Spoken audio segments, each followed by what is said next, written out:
Hello, everyone, and welcome back to Beyond the Scoreboard, presented by RDSC, and I'm your host, Michael Lyons.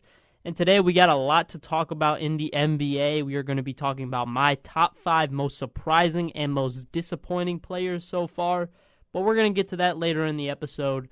First off, we're going to start talking about the drama that is going on inside the Memphis Grizzlies organization. Now, obviously, if you've been keeping up with what's been going on, Ja Morant was suspended for one game against the Toronto Raptors in which they lost after comments that were made by him when Tomas Isolo, the head coach of the Memphis Grizzlies, kind of called him out in the locker room after the Lakers game for not being a leader, not showing any sort of heart on the court. And if I'm going to be honest, I agreed with Tomas Isolo. I think the broadcasters agreed with Tomas Isolo that, down the stretch of this game, it felt like Ja Morant was nowhere to be seen, but he was on the court, though. That's the thing. It's not like he was just on the bench and they just couldn't get him in the game. No, he was on the court. He just wasn't doing anything. He wasn't aggressive. He wasn't trying to go and get the ball.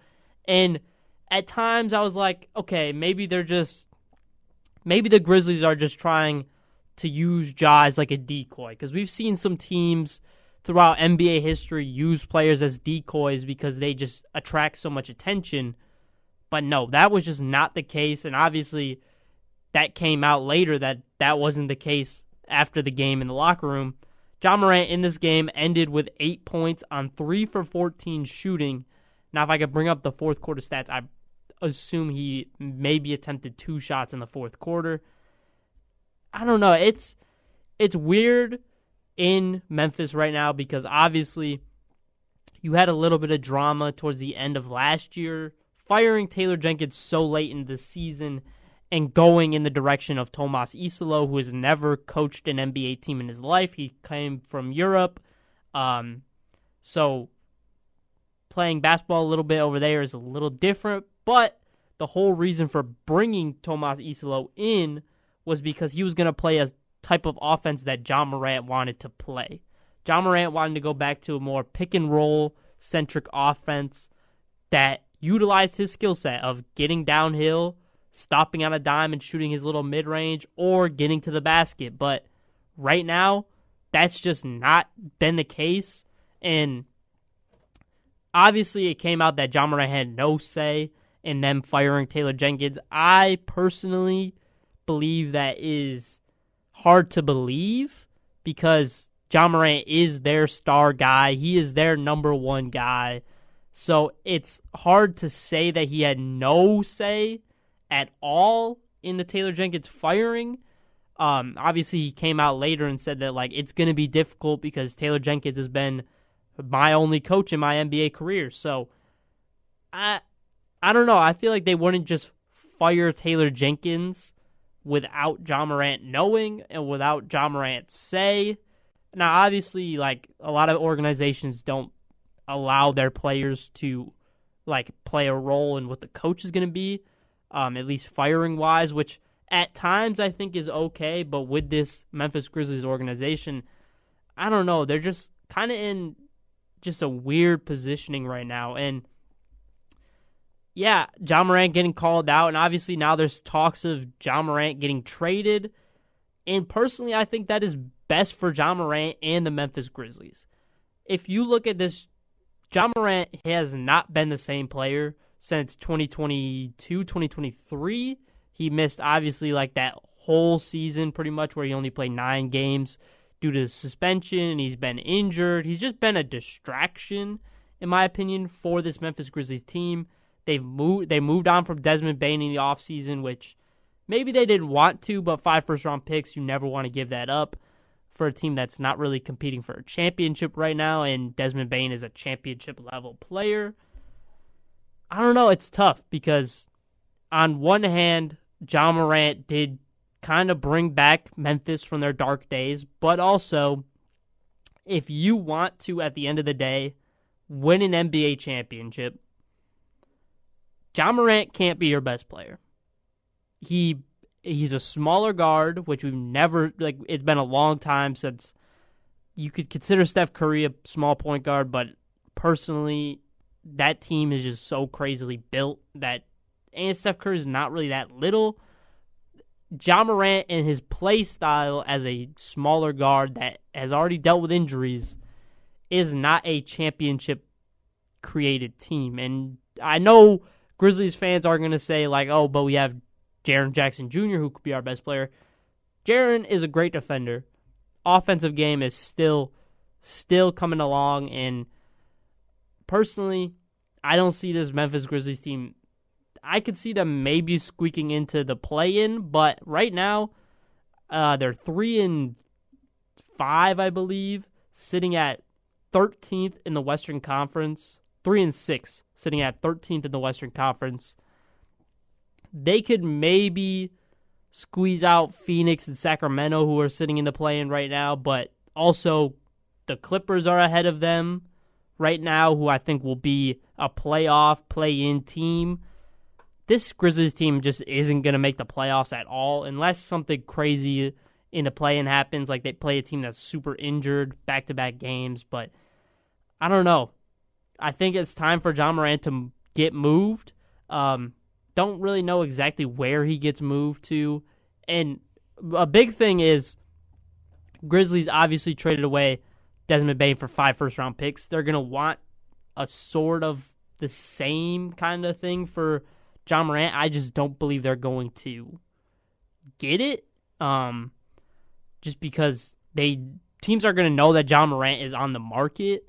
Right now, Miami's a target. They're always star hunting. I think it would be good for Ja Morant to go to Miami, get a team and an organization that has a lot of structure and isn't going to let him just kind of do whatever he wants. I think that's what's happened in Memphis over the last couple of years, and that's why we've seen some of these distractions off the court is Ja Morant not really having a true leader anymore in the Memphis Grizzlies organization, and it's kind of just him as the leader and as a guy that has gone through multiple suspensions and issues off the court. I don't know if he can be your leader. Jaren Jackson Jr. hasn't showed that he can be the leader on this team yet. So, one thing I want to say, though, don't trade him to Sacramento. I'm a Sacramento Kings fan, as many of you guys would know. I don't want to see Ja Morant in Sacramento. Ja Morant is a great talent. He's a great player. Don't trade him to Sacramento. We already have seen what Sacramento has done with players. I don't want that to happen with Ja Morant again. Or I don't want that to happen with Ja Morant. So yeah, just move him somewhere. Miami, Houston, if that could maybe happen. Just somewhere where there's a lot of structure and he's going to be on a good competing team because Ja Morant is a great player. Nothing wrong with that. I just don't think he could be the best player on a championship level team, and I don't believe that he is a great leader. So you need to trade him to a team where either the organization can teach him how to be a leader or he's already underneath a different leader on the team.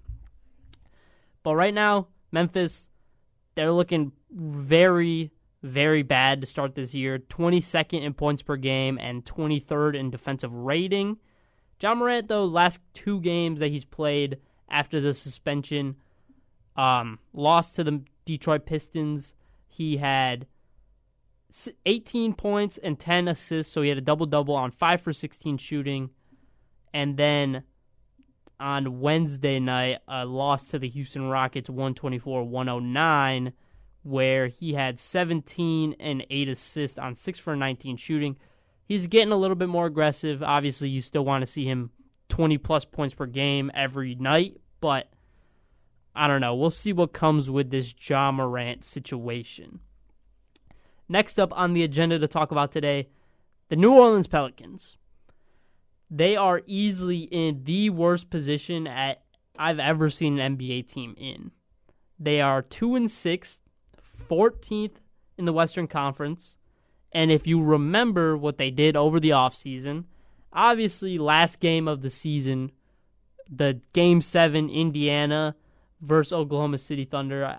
I don't know if you guys remember, but like 2 or 3 days before that, the New Orleans Pelicans traded the Indiana Pacers back their own first-round pick.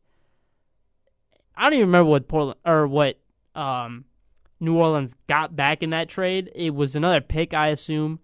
But they trade back Indiana's first-round pick for this coming season. And the Indiana Pacers obviously lost Tyrese Halliburton to the torn Achilles, lost Miles Turner. They're now 14th in the Eastern Conference at 1-7. They just lost to the Brooklyn Nets. They gave the Brooklyn Nets their first win of the season. They've been running out lineups with Quentin Jackson, who's been playing pretty good, Mac McClung, who just got dropped again in the NBA, and this team is just really bad once again, and I think it's tough to say because Benedict Matherin's been out for a couple games. Andrew Nembhard got injured in the first game and then hasn't come back yet. So Indiana could still turn it around. But right now, where the New Orleans Pelicans are sitting at, 14th in the conference for the 2 picks they could have had, their own, which I haven't even talked about yet.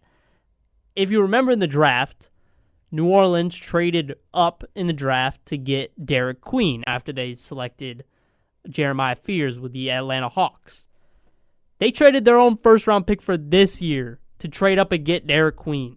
They pick swapped to 22nd or 23rd, where the Hawks selected Asa Newell, and they selected Derek Queen with the 13th or 14th overall pick, and they traded away their own first-round pick for this year. So, 2 top 5 picks right now in the NBA season could have been going to the New Orleans Pelicans.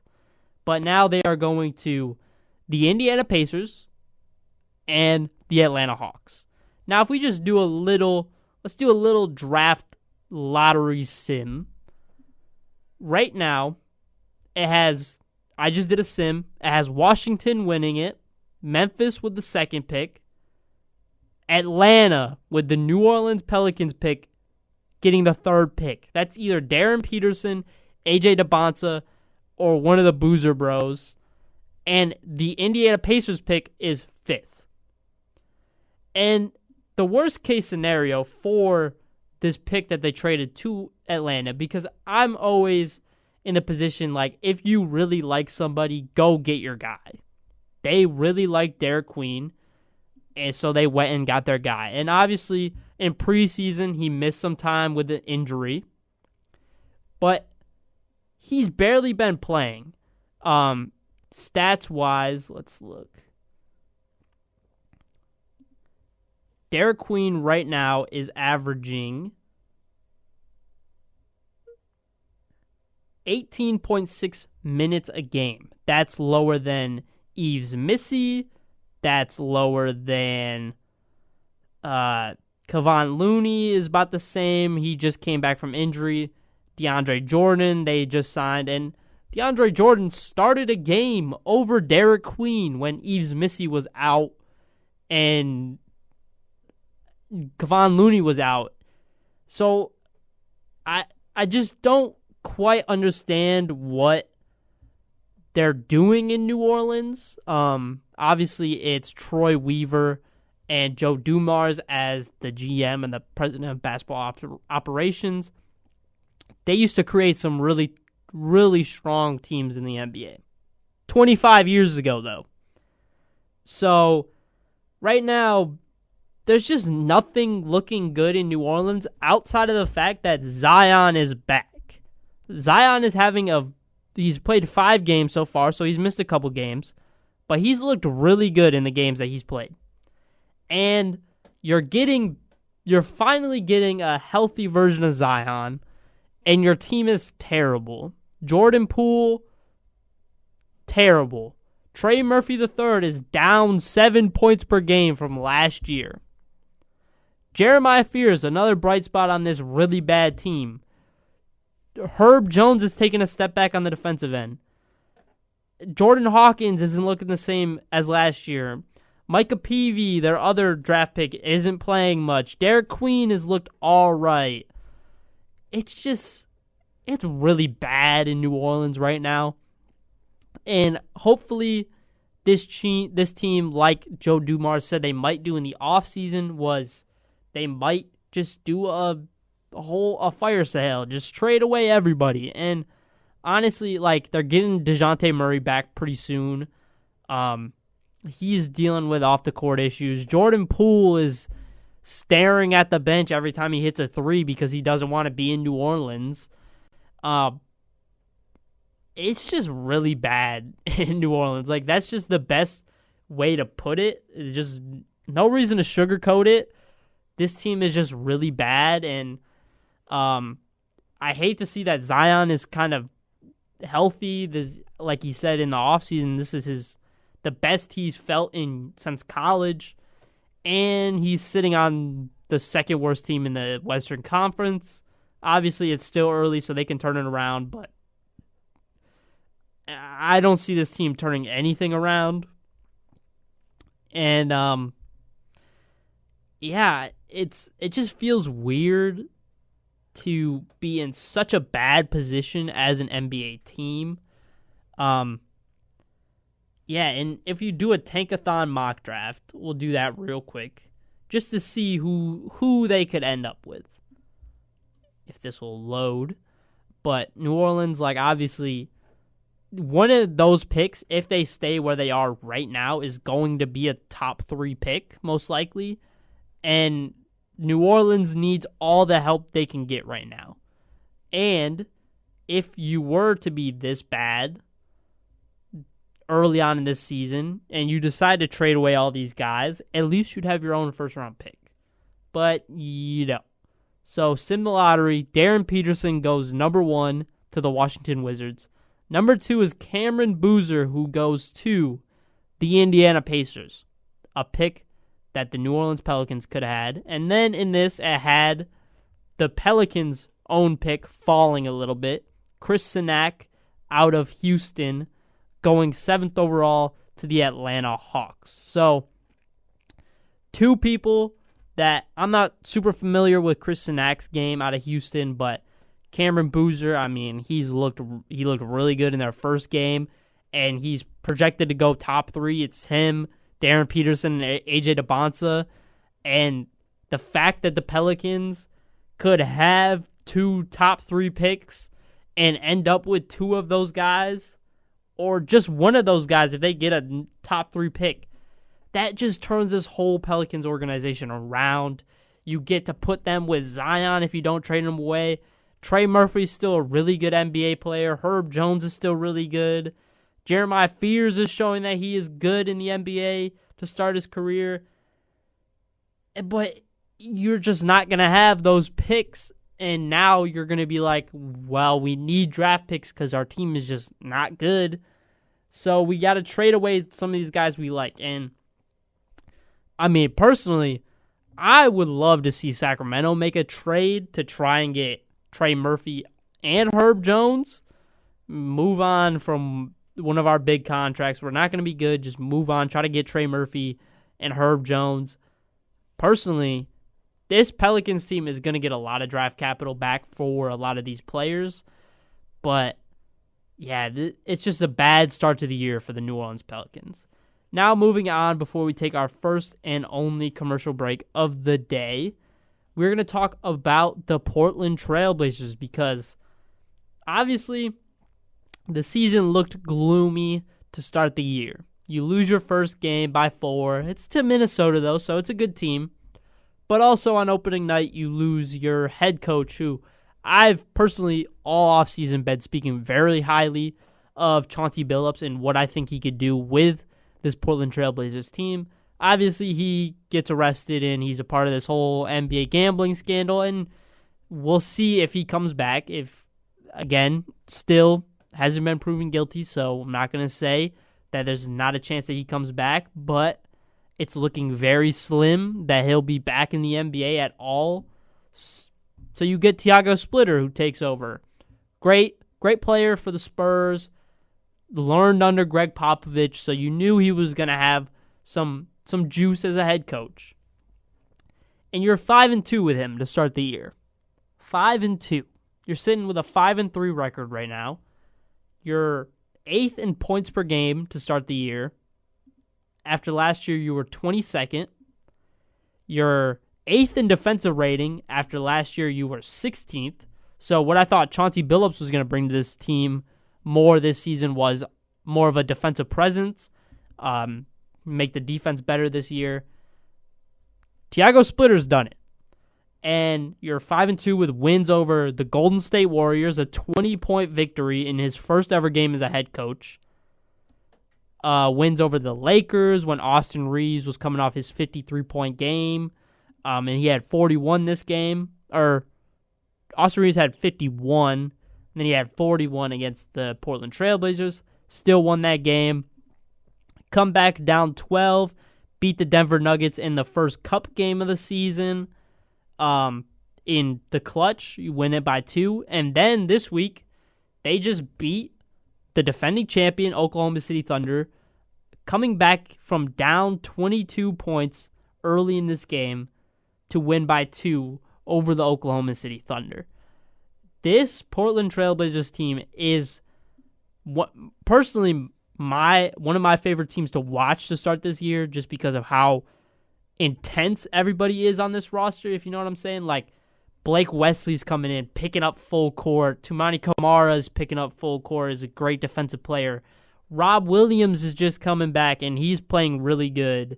Donovan Clingan, obviously, is second-year guy, still adjusting to NBA pace, I believe, because at times, being 7'3", 7'4", however tall he is, he struggles to move around with some guys, but he's getting it done. And who we're going to talk about later in the show for one of the most surprising players, Jeremy Grant.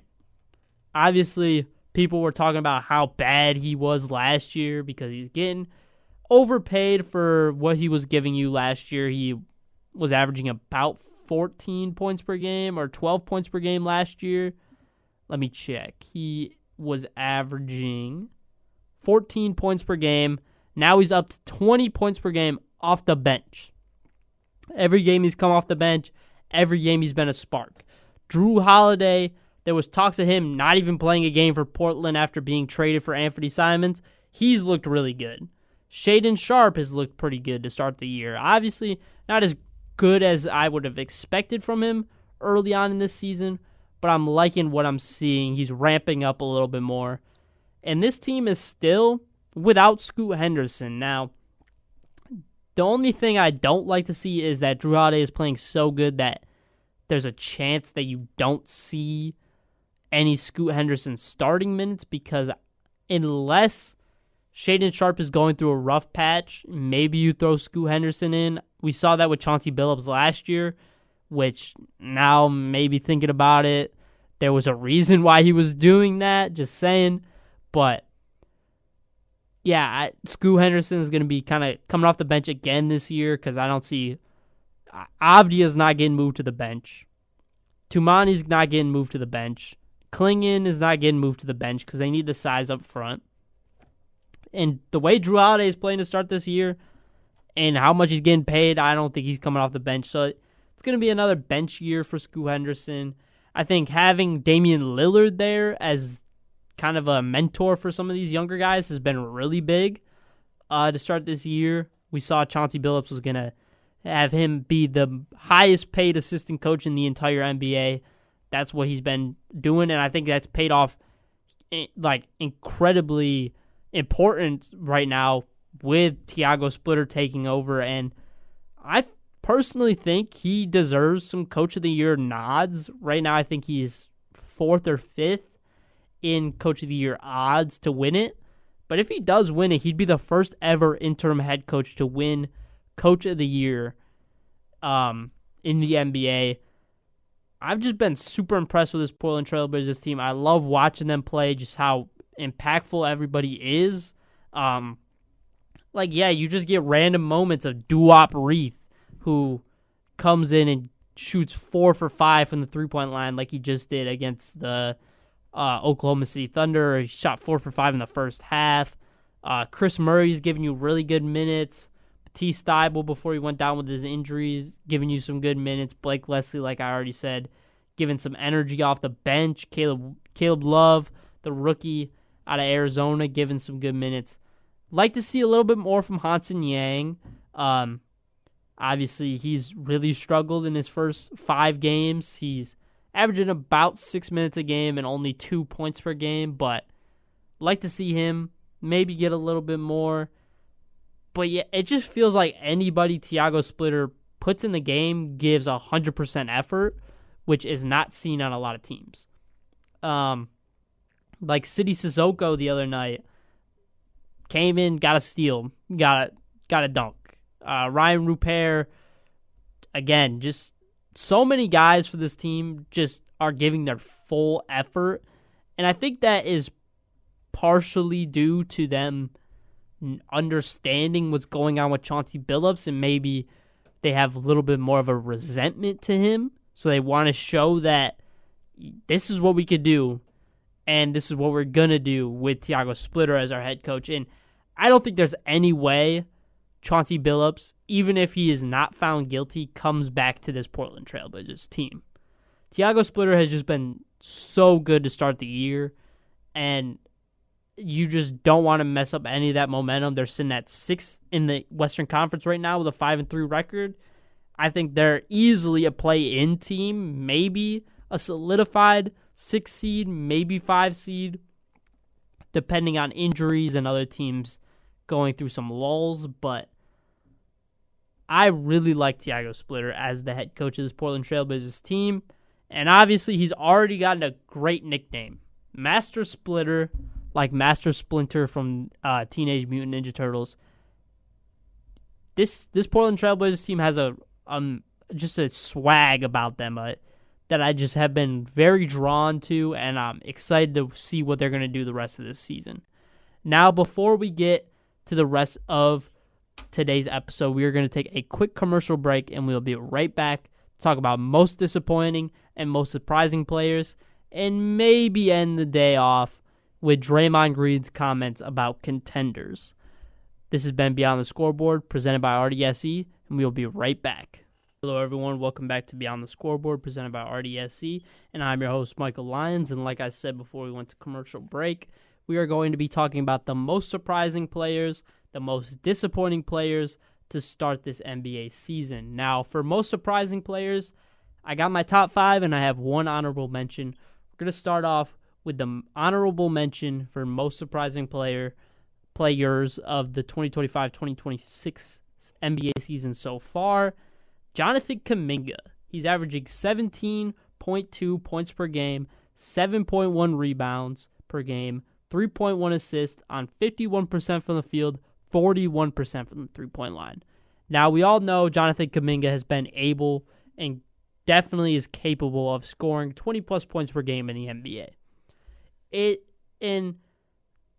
I have nothing to say that he won't be able to sustain this, and this isn't even the most surprising thing about this. The most surprising thing about Jonathan Kuminga so far this season has been the fact that Steve Kerr trusts him. We saw it throughout the whole offseason, just the huge controversy and fighting from Jonathan Kuminga and his team to the Golden State Warriors and trying to get him the contract that he deserves. And right now, he's playing to the level of that contract that he wants, and even more, because Steve Kerr is using him as a primary defender at times throughout this season. I just continue to look back at the first game of the season where he guarded Luka a majority of the time when you have Draymond Green and Jimmy Butler on the court. So Jonathan Kuminga is playing up his value, and maybe the Golden State Warriors still decide to move on from him at the trade deadline. Or if you're the Golden State Warriors and you see Steph Curry, Jimmy Butler, Draymond Green, they're heading out, maybe we just buy into Jonathan Kuminga, because I think you would be a little idiotic right now to move on from Jonathan Kuminga. I understand he does have a lot of value in the NBA. His contract's not super big. but he does want to get paid some more money, and he's got 2 years on his deal. So, but that's why I got Jonathan Kuminga as the honorable mention. Not because he is playing just out of his mind, but it's more just the situation that he's been brought into and what he's been dealing with to now be playing at this level. Now at the number 5 spot, I have Keyshawn George for the Washington Wizards at 16.8 points per game, 6.8 rebounds per game, 4.0 assists per game, 53% from the field, 50% for the three-point line, and he's averaging a steal and a block a game. Keyshawn George is number 5 on the list because obviously he's on the Wizards. He's on the worst team on this list out of everybody on the most surprising players list. But I think the most surprising thing is he's taken over as the guy in Washington. If you've been watching the games, they're running a lot of offense through Keyshawn George, which it's still early. Trey Johnson, still rookie. Alex Sarr is getting better and better and better every week. But the most surprising thing with Keyshawn George is the fact that he has taken over as the number one guy in Washington, which it's not difficult to be the number one guy in Washington when it's Washington and you're one of the worst teams in the NBA. But I have been thoroughly impressed from what he's been doing this year.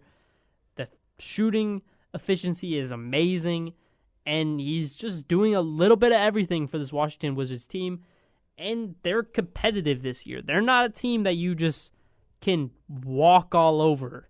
Obviously, they've had some bad games, but this is not a team that you can just walk into and think that you're going to beat them every single night by 30-plus points per game.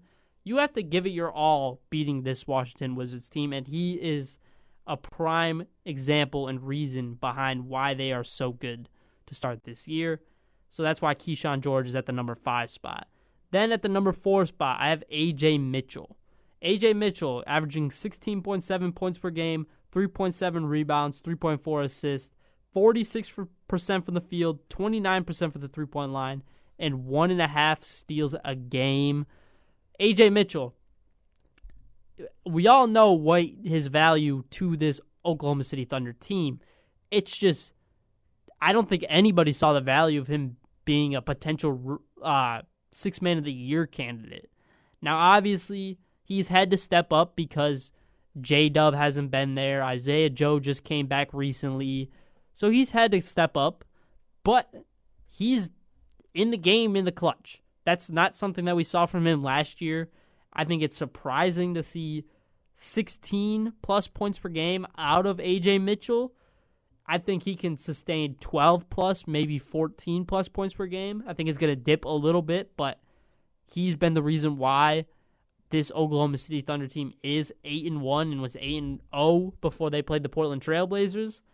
Only thing I can critique about A.J. Mitchell is shooting percentage from the three-point line could be a little bit better, but he's just doing everything off the bench, and he's been able to play with the starters, play with the bench unit, and continues to just give everything that he needs to. A.J. Mitchell is number 4 on my list. Then at number 3, we were talking about him a little bit earlier, Jeremy Grant. 20.3 points per game, 3.3 rebounds, 2.0 assists, 50% for the field, 42% for the three-point line, 1.5 steals a game as well. Jeremy Grant, I mean, I could have put nearly the whole Portland Trail Blazers team on most surprising players. They don't have a single disappointing player yet to start this year, in my opinion. Jeremy Grant just stands out the most. Coming off the bench, guy that's been a consistent starter over the last couple of years for this Portland Trail Blazers team, got paid that big contract, dipped down. 14 points per game last year. Now he's at 20 points per game off the bench. Another Sixth Man of the Year candidate, and he's shooting super efficiently. And something that Jeremy Grant, maybe you haven't seen the last couple of years in Portland, is he's playing some really solid defense, and he just wants to win games with this Portland Trail Blazers team. And once it's him and Scoot Henderson coming off the bench, this Portland Trail Blazers team might have one of the better bench units in the entire NBA. with how good Jeremy Grant's been playing. If Scoot Henderson can come back to a level that we expect from him, and then just all the little role players that you have just continue to give you what you've been seeing. I've been thoroughly impressed with Jeremy Grant this year. That's why he's at number 3. Then at number 2, we got Ryan Rollins, 16.3 points per game, 3.5 rebounds a game, 5.5 assists, 52% from the field, 39% from the three-point line, almost 2 steals a game. Ryan Rollins has easily been the second best player on the Milwaukee Bucks team that is right now 5th in the Eastern Conference with a 5-3 record. Kevin Porter Jr. went down in the first game, and since then, Ryan Rollins hasn't looked back. He has looked incredible in every game I've watched from him, most notably the game against the Warriors where he was just kind of walking by Jimmy Butler and Draymond Green at times. And Ryan Rollins, going back to his college days at Toledo, he was a scorer. Since he's been in the league, he hasn't been able to really show his scoring capabilities. But right now, he's showing them. And he's shooting pretty efficiently, 52% from the field, 39% from the three-point line. And the 2 steals a game and 5.5 assists is really where it sold me on putting him at the number 2 spot. It's just, he's doing a little bit of everything. That's what a lot of these guys on this list have been doing. It's what I like to see from the most surprising players. It's just guys that kind of buy into a role and do whatever it takes to be amazing at that role. Ryan Rollins, Giannis Antetokounmpo, great duo out there in Milwaukee to start this year. And hopefully once Kevin Porter Jr., if they decide to move him to the bench, keep KPJ in the starting lineup, maybe they could possibly go with the lineup of Ryan Rollins and KPJ in the starting lineup. But I think if Ryan Rollins does get moved to the bench, he can continue what he's been doing to start this year. That's why he's at the number 2 spot. And then at the number 1 spot, the leading scorer in the NBA, Tyrese Maxey, averaging 33.5 points per game, 5 rebounds a game, 8.5 assists, 48% from the field, 48% for the three-point line, and a steal and a block a game. Tyrese Maxey, he's always been known as a scorer. That's not the most surprising part.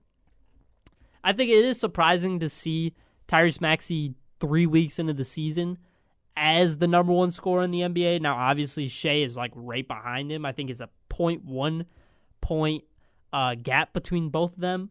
But Tyrese, 48% from both the field and the three-point line on the amount of volume he's putting up every night. He has been spectacular to start this year. He's brought Philly back a little bit. Now, obviously, they're on a 2-game skid right now. 1-3 in their last 4 games. So obviously, they're struggling right now.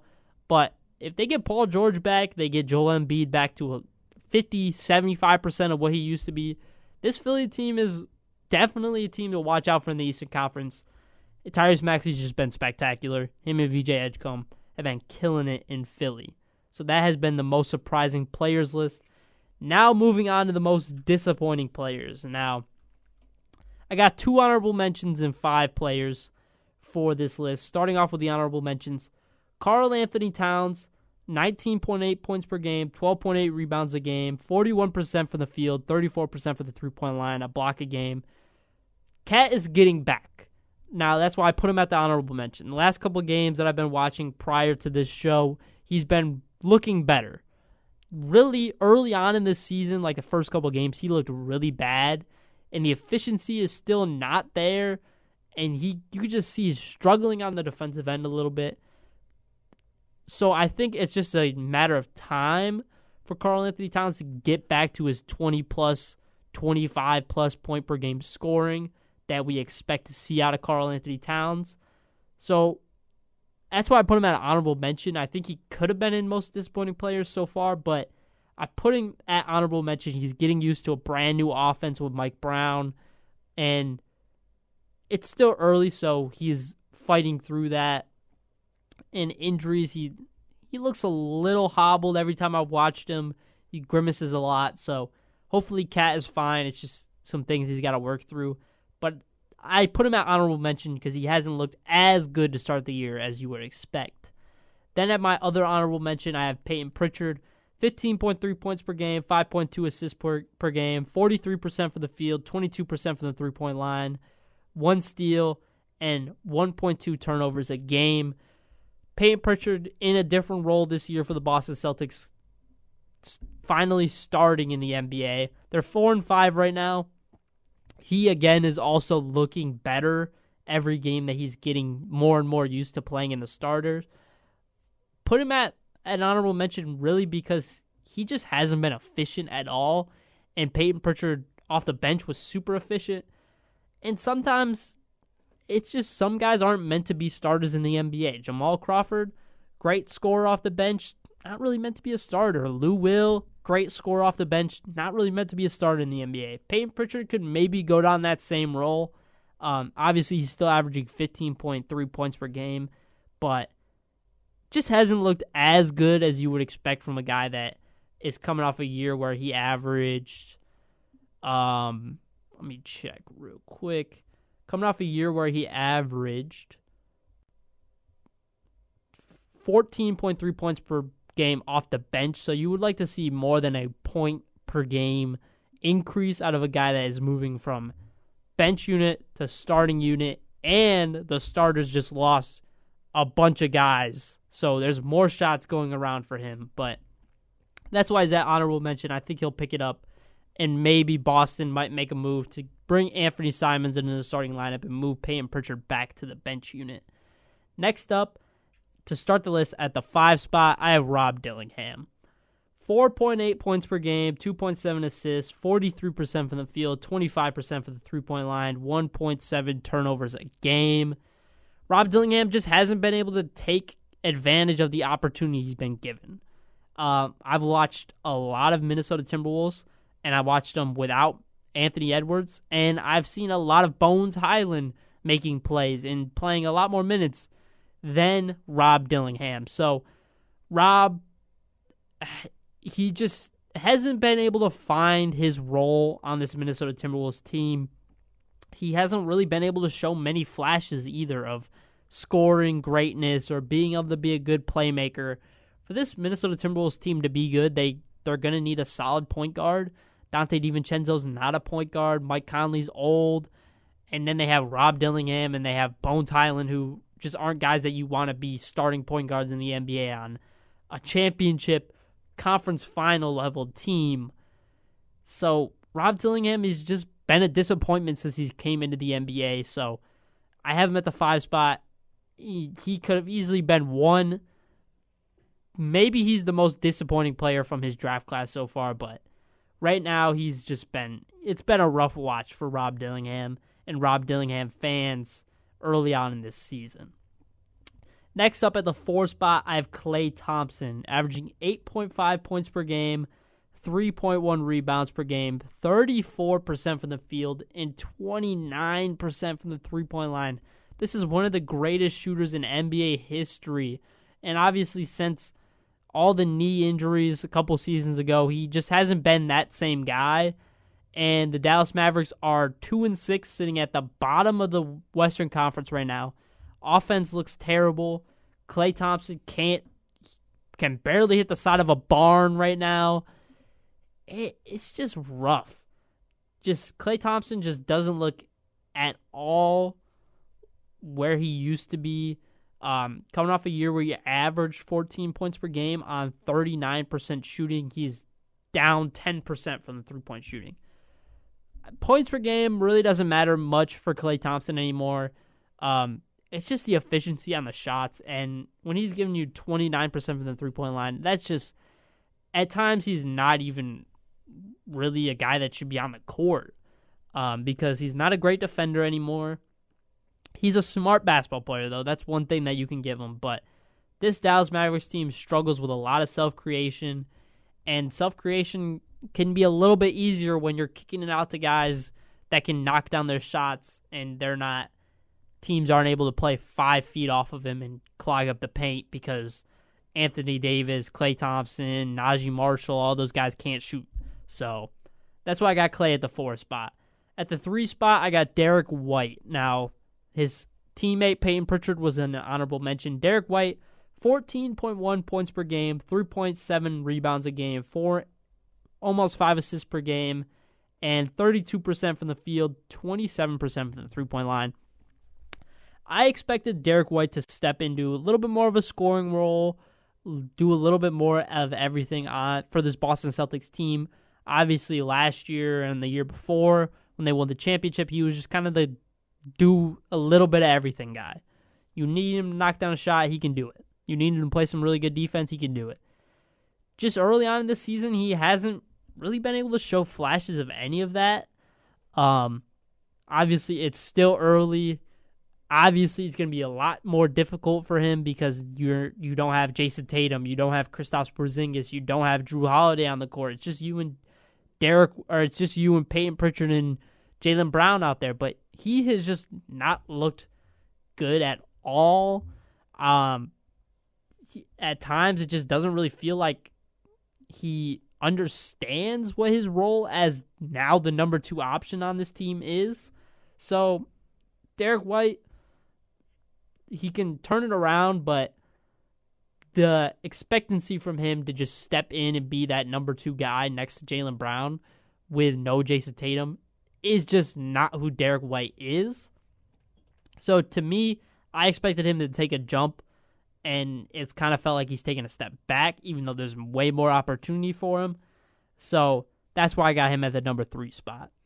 Then at the number 2 spot, I have Cam Johnson, one of the biggest offseason acquisitions, moving from the Brooklyn Nets to the Denver Nuggets, averaging 8.6 points per game, 3 rebounds, 1.5 assists a game, 38% from the field, 28% from the three-point line. Again, Cam Johnson, not a guy that you're expecting to score 15-plus points per game, but you want him at between 9 and 12 points per game, but you want the efficiency to be high with Cam Johnson. He's looked better on the defensive end than Michael Porter Jr. would on this team, but Michael Porter Jr. is just having a better year. Now, obviously, he's getting a lot more shots, but with those more shots and more looks, he is still shooting the ball better than Cam Johnson is. And Cam Johnson playing next to Nikola Jokic and Jamal Murray, you're going to get more open shots, and he just hasn't been able to knock them down. He's still a very smart NBA player. I think he's going to grow into this team. It could just be a case of just taking time, getting used to the offense in Denver. But again, I got him at the number 2 spot. All these guys can turn it around. It's just right now they're disappointing to watch. And now we're at the number 1 spot. The most disappointing player in the entire NBA right now is Desmond Bane. The Orlando Magic gave up 5 first-round picks and to get Desmond Bane. And right now he's averaging just under 14 points per game, just under 4 rebounds a game, and about 3.5 assists a game on 41% from the field, 29% from the three-point line, and he's averaging 2.5 turnovers a game. Orlando thought bringing in Desmond Bane would change the entire offense. If he can't hit the side of a backboard, if he cannot knock down shots consistently, that's just not the case. And 5 first-round picks for this guy, right now it's looking like that might have been the fleece of the year by the Memphis Grizzlies. Obviously, Desmond Bane is still getting used to the offense. Again, that's something that you can always say with these guys, but Desmond Bane hasn't shot this bad in a long time in his NBA career. He's always been a good three-point shooter, and 29% from him right now is just absolutely abysmal. Last year he shot, let me check. Last year he shot 39% from the field, and he hasn't been below 38 ever in his career. So he's at 28.6 right now, 29 if you round it up. And again, he was supposed to come in and help this Orlando Magic offense. he just hasn't done it. And the defense has also looked bad for this Orlando Magic team. It's just been a disappointing start to the year for this Orlando Magic team that right now is, I believe, 3-5, sitting at just outside the play-in in the Eastern Conference. So it's looking rough for the Orlando Magic early on in this season. Those are my top five most surprising and most disappointing players to start the 2025-2026 season. And for the last couple minutes, we're going to talk about Draymond Green's recent comments on his show talking about contenders. Draymond Green said the only contenders in the NBA this year are the Golden State Warriors, Los Angeles Lakers, Los Angeles Clippers, Denver Nuggets, and the Oklahoma City Thunder.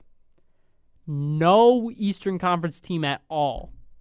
Now, in my opinion, how can a team that there has to be an Eastern Conference team in the NBA Finals, how is not a single Eastern Conference team considered a contender?